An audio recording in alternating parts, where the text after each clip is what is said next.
The Outsider, written by Stephen King, narrated by yours truly, female narrator, also known as Fresh Creepypasta Narrator, here on YouTube.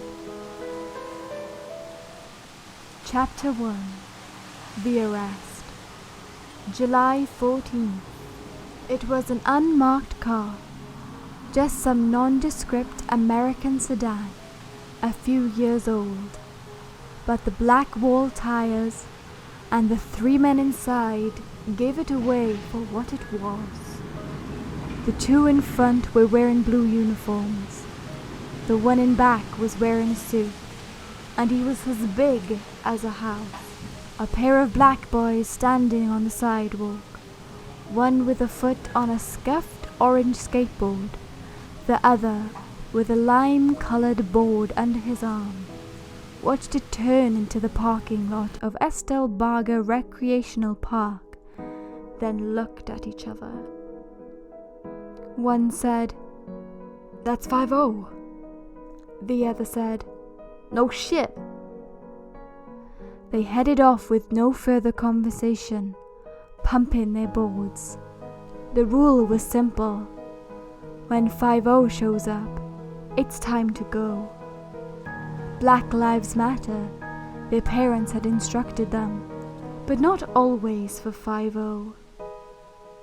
At the baseball field, the crowd began to cheer and clap rhythmically as the Flint City Golden Dragons came to bat in the bottom of the 9th, 1 run down. The boys didn't look back.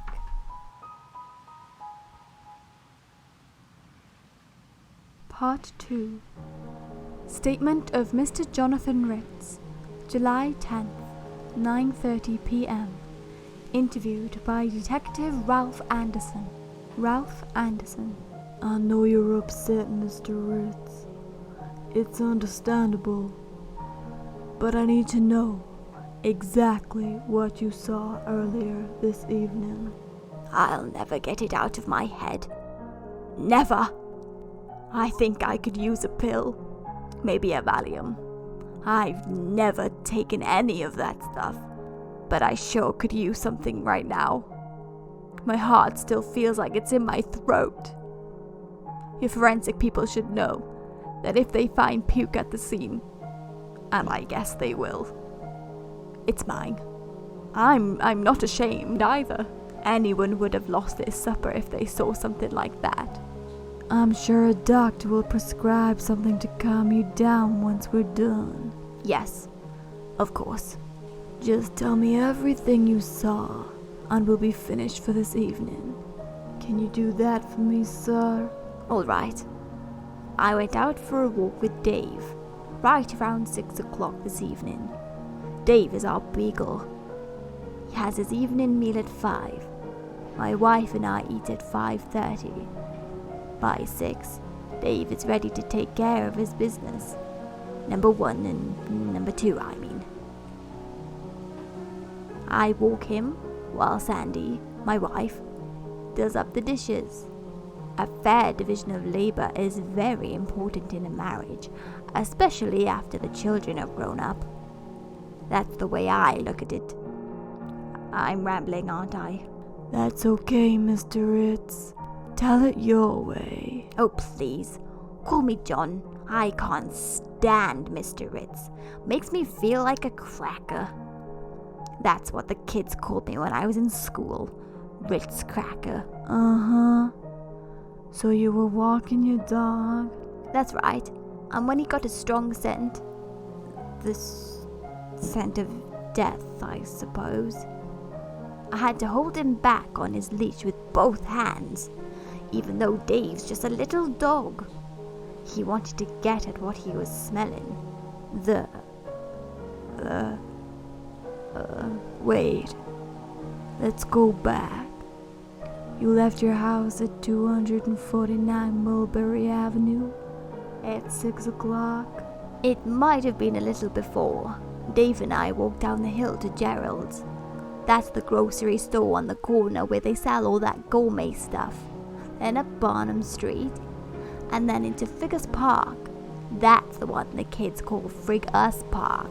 They think adults don't know what they say, that we don't listen, but we do. At least some of us do. Was this your usual evening walk?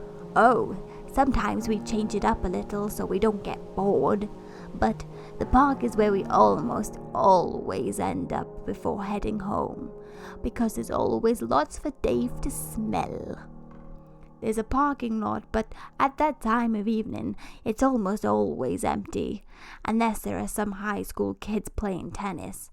There weren't any that night because the courts are made out of clay and it rained earlier. The only thing parked there was a white van. A commercial van, would you say? That's right. No windows, just double doors in the back. The kind of van small companies use to haul stuff in. It might have been an Econoline, but I couldn't swear to that. Was there a company name written on it? Like Sam's Air Conditioning or Bob's Custom Windows? Something like that? No, nothing at all. It was dirty though. I can tell you that. Hadn't been washed in some time. And there was mud on the tires, probably from the rain. Dave sniffed at the tires and then went along to the gravel paths through the trees. After about a quarter of a mile, Dave started to bark and ran into the bushes on the right. That's when he got that scent. He almost dragged the leash out of my hand. I tried to pull him back, and he wouldn't come, just flopped over and dug at the ground with his paws and kept on barking. So I snubbed him up close. I have one of those retractable leashes, and it's very handy for things like that, and went after him. He doesn't bother about squirrels and chipmunks so much now that he's not a puppy anymore. But I thought he might have scented up a raccoon. I was going to make him come back whether he wanted to or not. Dogs need to know who's boss.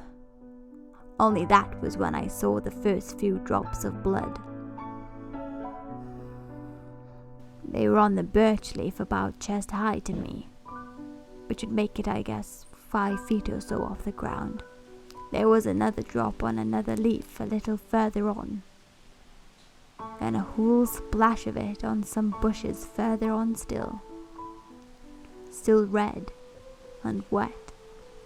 Dave sniffed at that one, but wanted to keep going.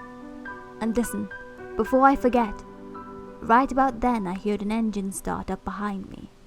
I might not have noticed, except it was pretty loud, like the muffler was shot. Kind of rumbling, do you know what I mean? I do. I can't swear it was that white van, and I didn't go back that way, so I don't know if it was gone, but I bet it was. And do you know what that means? Tell me what you think it means, John. That he might have been watching me, the killer, standing in the trees and watching me. It gives me the creeps just thinking about it. Now, I mean. Then I was pretty much fixated on the blood, and keeping Dave from yanking my arm right out of his socket. I was getting scared, and I don't mind admitting it. I'm not a big man, and although I try to stay in shape, I'm in my 60s now. Even in my 20s, I wasn't much of a brawler. But I had to see, in case someone was hurt. That's very commendable. What time would you say it was when you first saw the blood trail? I didn't check my watch, but I'm guessing 20 past 6. Maybe 25 past. I let Dave lead the way, keeping him snubbed up so I could push through the branches he could just go under with his little short legs. You know what they say about beagles. They're high-toned but low-slung. He was barking like crazy. We came into a clearing, a sort of, I don't know, sort of nook where lovers might sit and smooch a little. There was a granite bench in the middle of it, and it was covered in blood. So much of it. More underneath. The body was lying on the grass beside it. That poor boy. His head was turned towards me, and his eyes were open. And his throat was gone. It was just gone. Nothing there but a red hole. His blue jeans and underpants were pulled down to his ankles, and I saw something, a dead branch, I guess, sticking out of his,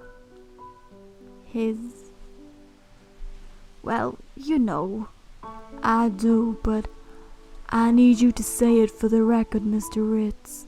He was on his stomach, and the branch was sticking out of his bottom. That was bloody too. The branch. Part of the bark was stripped, and there was a handprint. I saw that clear as day. Dave wasn't barking anymore. He was howling, poor thing. And I just don't know who would do something like that. He must have been a maniac. Will you catch him, Detective Anderson? Oh yes, We'll catch him. and that's all I have for you. For now, stay tuned for part 3 of this breathtaking novel of suspense.